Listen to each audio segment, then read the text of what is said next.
This is One on One.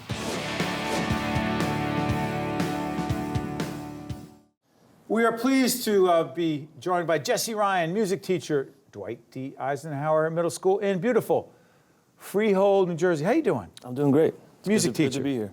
You're a music teacher. I am. When did you know that music was your love and teaching was your love?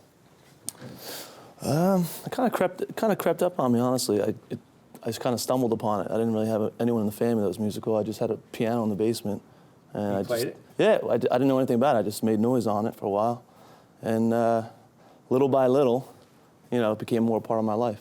So I started writing music and jamming with friends, and you know, in high school, my father passed, and I used it as a way to get through that a little bit, and I really started writing a lot. And then I realized, you know, this is something that I want to do. So I ended up going to college for music, not to be a teacher. Not to be. Well, I did not want to be a teacher, but I went to music school because that was my passion at the time. I felt like this is what I want to do.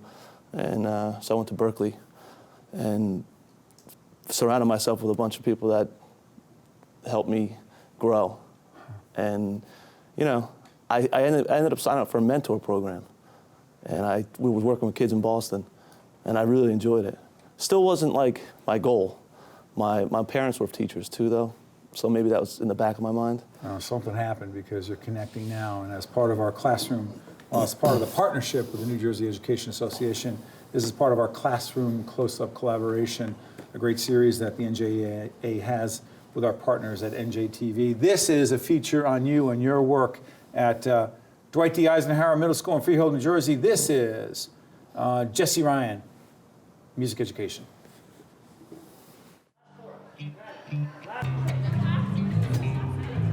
Let's just play the whole song.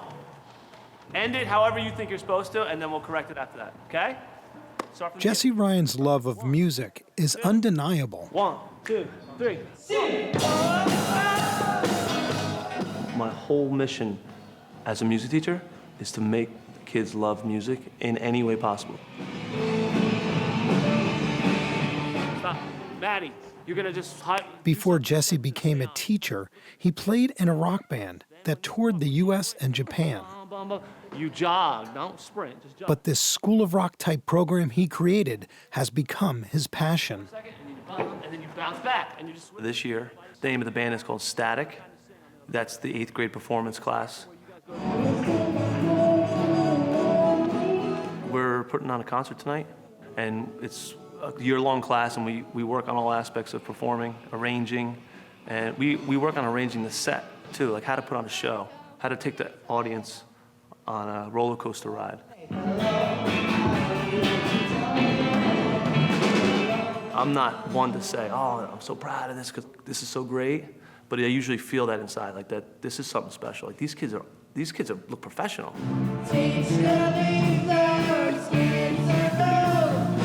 You know, they get this confidence as they go, and I think that's what it's about, is them realizing, you know what, we didn't think we could do it, and we did it. You can't be just sitting like this. You have to be... Mr. Ryan is a great leader. He really wants to help guide us because he knows that we would kind of struggle on our own, I guess. Yes! But your shoulders are still turned to this way. I critique him and I critique him and I critique him. I try to love him up, but I'm pretty tough on it. I push him. Keyboard! Some of them, I think they discover, oh, I can play keyboard, or you know what? I could be in a band if I want to. You know, some of them are already there and they discover I can lead a band. Don't care, it hurts. You have to have ideas. It doesn't even matter necessarily if you're a good player. You have to be creative. You have to contribute. Sometimes I let go of the wheel. There's times where it's like, we're not getting anywhere. But all of a sudden, as time goes, it's like a piece of clay, and we just start shaping. We gotta get to express ourselves, because through music, we can share our music tastes. We all just come together with music. It's basically the start of a career, I guess. If we want to do this in the future, it's a start. It's kind of like a family now because we practice so much and we're always with each other all the time. As a teacher, I try to provide a safe place where they can be turned on to the beauty of music. And some of them, I think it gives them an identity, kids that don't fit, and now they fit. So I'm pretty proud of that this year, especially.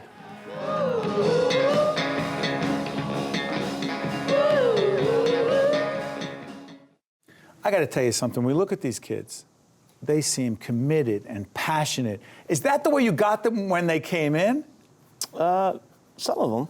I think it's a gamut. It's, you know, they range from, some of them have never performed in their life before. Some of them, you know, are signed up at the local music store and they have a little bit of experience. So it's not black and white. A little bit of both, I would say. Your passion for teaching, though.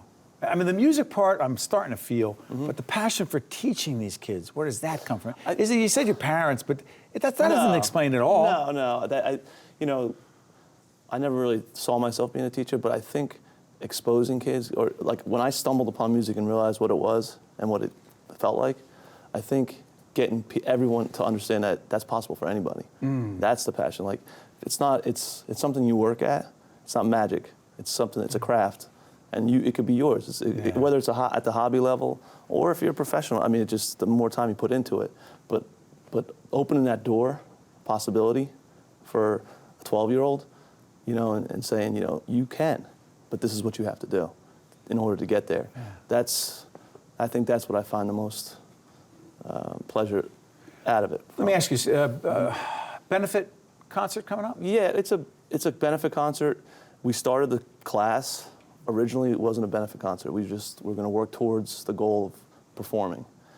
We had a tragedy the same year, actually, where two of our students were struck by a van and both passed. They were both seventh graders.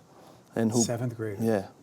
I knew both of them. Both of them had music class, general music class, and they were just getting, they were you know, bringing in posters of the Pink Floyd or the Beatles, or, you know, they were just getting, the light was just coming on for them. Yeah. So it was, for me personally, it was tough. One of the students I taught in elementary school as well, so I knew him for years. It was sad, and you know, I still get kind of teared up thinking about it now. But and the concert is. But so the concert's it was originally for their benefits. You know, they had a couple of different charities in their name, and over the years we continued to do it for that. But then, actually, one of the students' mothers helps. She's a part of the team that puts on the show now. That's awesome. And she works in the school. Yeah, she's great. Annie Preston. She. So we were talking maybe 5 years ago, about tapping into the kids' current, because the current kids no longer really connected to that. Right. So now we make it a process. It's partly them. We kind of talk about it, and this is over like months. We don't just do it the first day. We kind of let it happen, and we try to find a connection of some kind of benefit that the kids pick. So, you know, whether it's for a student in a school or, you know, somehow it's connected. Last year we did a playground for an elementary school. All the money went towards that for kids with disabilities. To make a difference. Yeah, it's a way for the kids to give back through music. You're doing important work, Jesse Ryan, music teacher, Dwight D, Eisenhower Middle School in Freehold, New Jersey, part of our collaboration with the New Jersey Education Association. Good stuff. By the way, check out not just our site, but the collaboration. Check out the NJEA site to see this video again from Classroom Close-Up and all the Classroom Close-Up features. It's a great series on NJTV, our sister station, our partners. Thank you. Thank you. And on behalf of all those of us with kids in schools, thank you for the work that you are doing every day and all the work of public school teachers. Stay with us. We'll be right back right after this. Thank you. One-on-One with Steve Adubato has been a production of the Caucus Educational Corporation, celebrating over 25 years of broadcast excellence. Funding for this edition of One-on-One with Steve Adubato has been provided by the New Jersey Education Association, Investors Bank, Holy Name Medical Center in Teaneck, New Jersey, Passaic County Community College, Josh S. Weston, New Jersey Sharing Network, and by the Give Something Back Foundation. Transportation provided by Airbrook Limousine, serving the metropolitan New York, New Jersey area. One-on-One with Steve Adubato has been produced in partnership with TriStar Studios.